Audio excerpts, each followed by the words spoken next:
आप इस चैनल को जरूर सब्सक्राइब करें, क्योंकि इस चैनल पे ऐसे ही वीडियो आते रहेंगे और साथ में बेल आइकन घंटी भी दबाएं। रबारी समाज के वीर पराक्रमी गोकुल रबारी, गोत्र जियोड़, गांव जत्राल।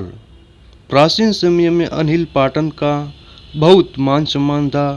वह लाडोलने और लाडपति विस्तार उसके बीच में एक सतराला था, जो अब जत्राल के नाम से पहचाना जाता है।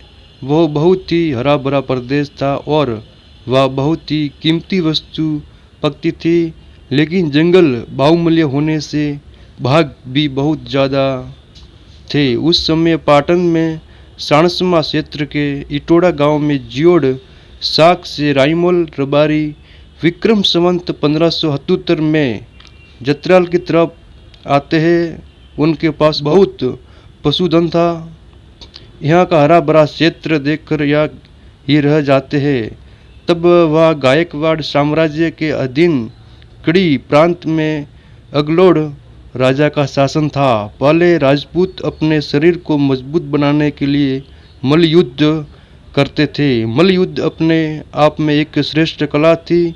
उस समय एक बार गांव में भी मल्लयुद्ध के लिए बुलाया गया, जो कि मजबूत मल्ल के साथ, और वो बहुत ही ताकतवर था।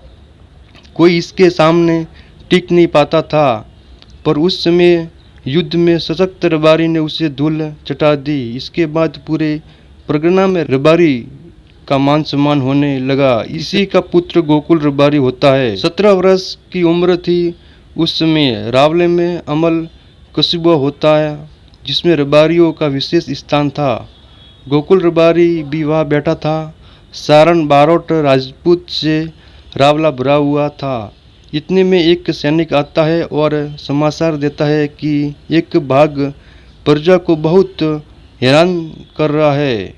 कई किसानों को मार दिया है, कई पशु को मार दिया है, और जब गायों पर हमला करने वाला है। इतने में सुनते ही गो प्रेमी गोकुल रबारी का खून उबाल मारने लगा और दौड़कर वहाँ खड़े घोड़े के ऊपर पलन मारकर जंगल की तरफ भागे। वहाँ जाकर बाघ को ललकारा कि तूने किसकी गाय पकड़ी है। लेकिन बाघ अनमोल जीव को क्या पता चले, वो गोकुल रबारी की तरफ भागा। दोनों में संघर्ष हुआ। गोकुल भी लहूलुहान हो गया, फिर भी उसे नहीं छोड़ा और पूंछ पकड़ ली और गर्दन पर वार करते रहे और मार दिया। 17 वर्ष के गोकुल ने बाघ को मार दिया साबित करने के लिए उसने बाघ की पूंछ काट ली और रावले में जाके फेंक दी।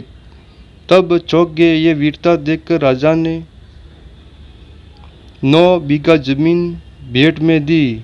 अभी भी वो जमीन उसके वंश जो के पास के मौजूद है। धीरे धीरे वहाँ पर टेलों की बस्ती बढ़ती गई और ये आलखोन भूल गए और वर्तमान में उस सूरवीर को भूल गए। लेकिन बारोट चौपड़ा में आज भी उनका इतिहास लिखा हुआ है। जय गोकुल रबारी।